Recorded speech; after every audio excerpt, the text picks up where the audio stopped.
Hello everyone, Mr. Tanner here, and for this video we're going to be exploring a physical reaction rather than a chemical reaction, but we're still going to be tracking the thermal changes involved during this reaction. So we'll be deciding if it's an exothermic or an endothermic physical reaction. And to help describe what this reaction is this is just a pouch that is filled with a liquid. And what we're going to do is rapidly turn this liquid into a solid.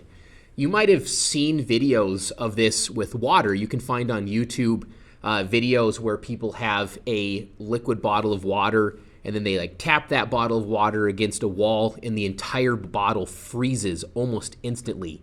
And to achieve that, you just have to do what's called supercooling the liquid. So you can actually get liquid below its freezing point if it's in an undisturbed area.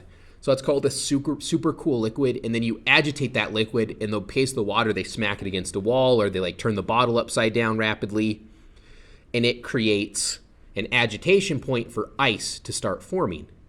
And if you think back to sixth grade science or maybe some earlier sciences, to go from a liquid to a solid, for something to freeze, that thing has to lose heat energy. To go from a liquid to a solid, it has to lose heat energy.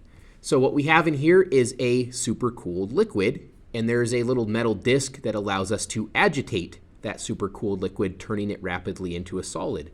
So before that's happened, it has a temperature of 70.8 degrees Fahrenheit as its liquid state, and now we're going to make it lose heat energy and become a solid. So by pressing that disc, you can now see the solution is rapidly freezing. It's turning into a solid. This bag is much more rigid than it used to be.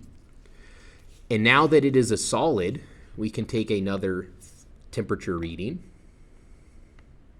And we see that it is now 129.5 degrees Fahrenheit. So in the course of freezing, going from a liquid to a solid, this has become much, much warmer.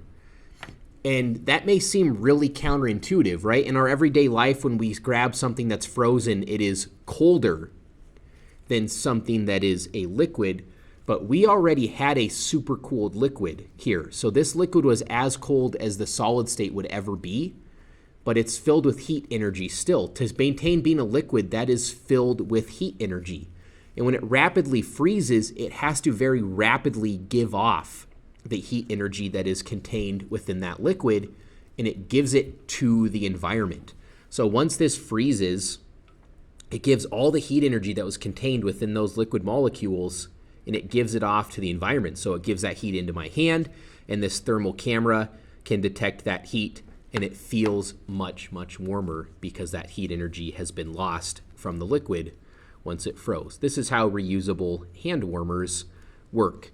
So you'll have to decide if this is an exothermic or an endothermic reaction. And as always, thanks for watching.